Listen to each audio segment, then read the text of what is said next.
All right, well, hello everyone. Welcome to another edition of Tea Time Chat. Today we're in the dining room of my house and trying something a little different. I think the last one we did was in my living room, and it was really dark and couldn't really see anything that was going on. So today we're in the dining room, and we'll just see how this goes. So today, again, we have got my vintage 1950s era china from my grandmother. Got my nice teapot. So today we're going to talk about some violin related things, and I'm going to try and play a little bit one of the songs that I will be on the hook for my recital, so we'll try and give that a play. And this is not a formal recording or anything with, the mics and the studio. This is just straight into the camera on the phone. So, just going to give that a little test and see how that sounds, and just kind of show y'all where I am right now in my violin odyssey. So today, so I went to Walmart the other day, and they had like every flavor of tea. So today we are looking at the salted caramel black tea from Bigelow. They had like so many flavors, and I just pretty much got one of every flavor out there. And I don't know, we'll see how this is. This is my first time trying a cup, so we will experience it together. Cheers.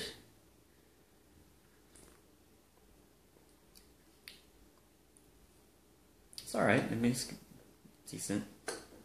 Okay, so first things first on the agenda. So not too long ago during practice, I broke a string on the violin, and those were the stock strings that it came with. So I had no idea what was on there.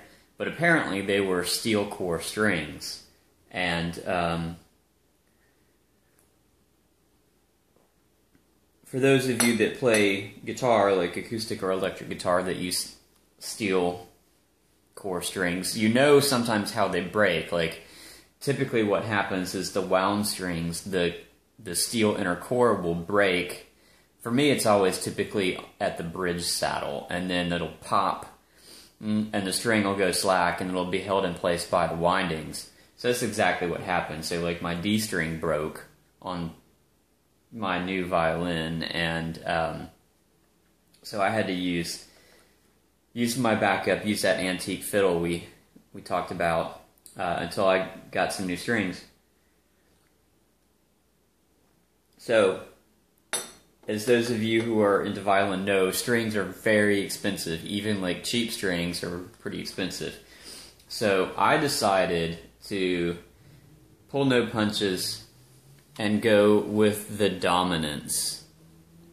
So these are the silver wound steel E dominants, and these are the this is the medium gauge. These are like $60 a set minimum, and I bought 2 sets. So there's that. These are some of the most popular violin strings. They have a nylon core or Perlon or some synthetic material, and they feel extremely different than the strings that were on the violin before. The steel strings. So here's a look at the dominants. You see they've got different colored wrappings down at the bridge and tailpiece, and I know you probably can't see it, but up there in the headstock they're purple. They're much heavier gauge than the steel strings that I had on there. I guess they have to be because strength per volume with nylon or whatever, they have to be thicker. They're also much smoother and because they're thicker and smoother, they're not as murderous to my fingers. Not that, I mean, my fingers are razor proof anyway, but they're much easier on the fingertips, and they feel to me a lot like nylon classical guitar strings, or which I guess is pretty much the same thing, only these are, you know, thinner. And it has a different sound. I'm not sure how to describe the sound versus the other steel strings that were on here before. But so yeah, so those of you who are students and starting out, you've heard about dominants. These are them. And I don't know that I can play well enough yet to really get my money's worth out of them, but they do, I guess they do sound good. So, yeah, so there's there's dominant strings. I hope they're gonna last a while because, yeah, they were really expensive. And then so these, like I said, so you see these come with an extra E string, and I think in here I've got the old strings that didn't break, and these are in my case, and they're just there for backups.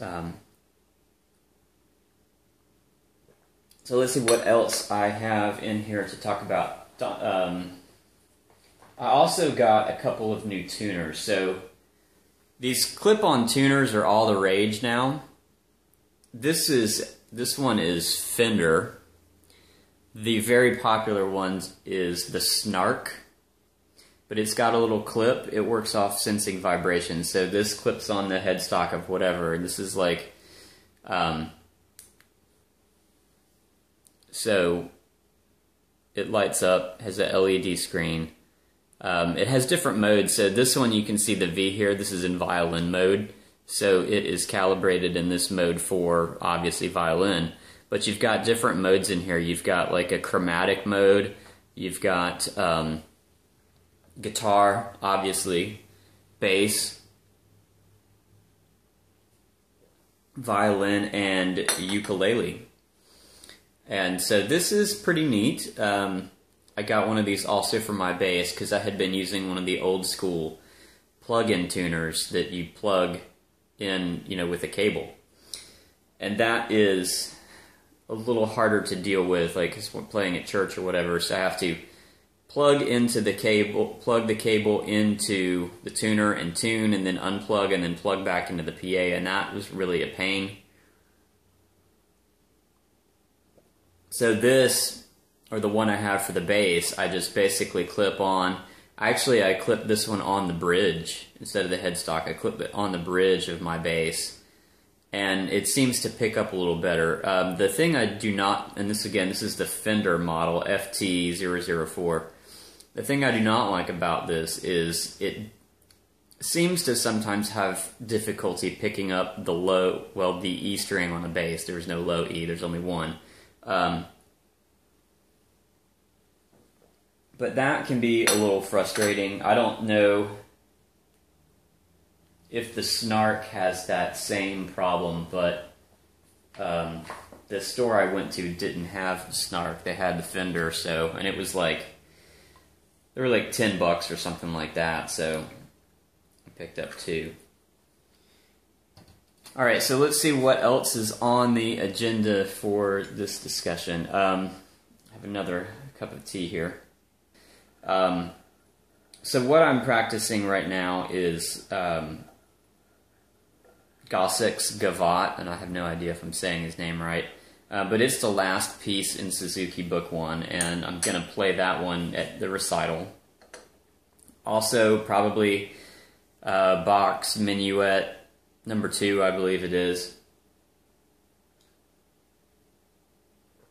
And then possibly Irish Washerwoman, which I just recorded and posted recently. Which I don't know how I feel about that one. I wasn't super pleased with it. I couldn't get the violin to sound right or get the part to violin parts to. I couldn't play it like I wanted to play it.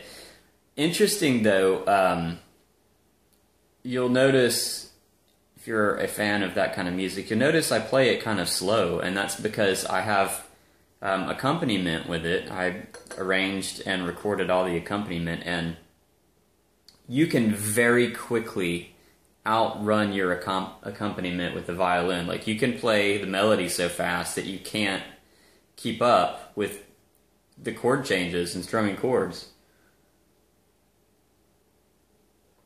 So that's why I guess I played it slower, because I wanted to be able to have accompaniment and be able to change chords. And it's in 6/8, so the chords, the accompaniment hits on beat 1 and beat 4, and if it changes, that's when it changes. So I mean, you can only do it so fast. Plus, I had like mandolin and the mandola in there, and so not being as super good with those, you know, I can't change chords as fast as like I could with guitar.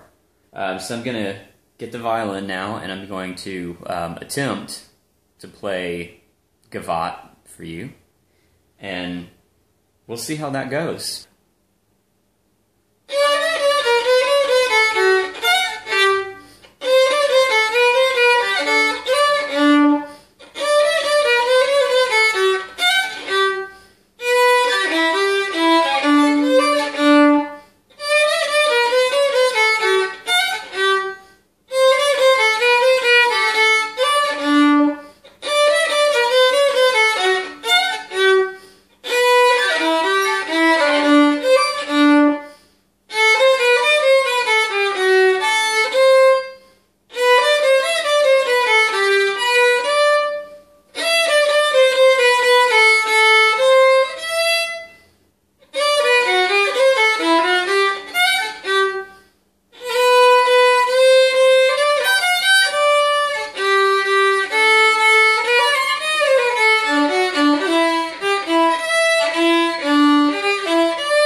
One of the reasons I wanted to do this is to try and test myself a little bit under pressure.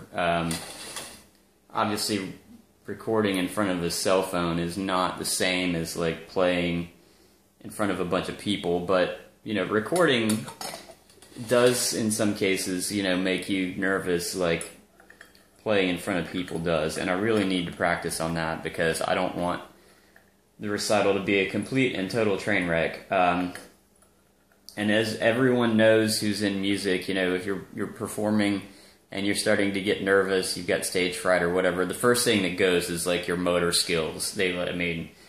So like you probably have like, I'm just gonna guess, like 20-30% like drop in motor skill sometimes. I definitely don't want that to happen at the recital. So, need to practice. The recital's coming up in like a month, so I need to really need to get that together. But that's probably excuse me, more or less as good as I'm going to be able to play it at the recital.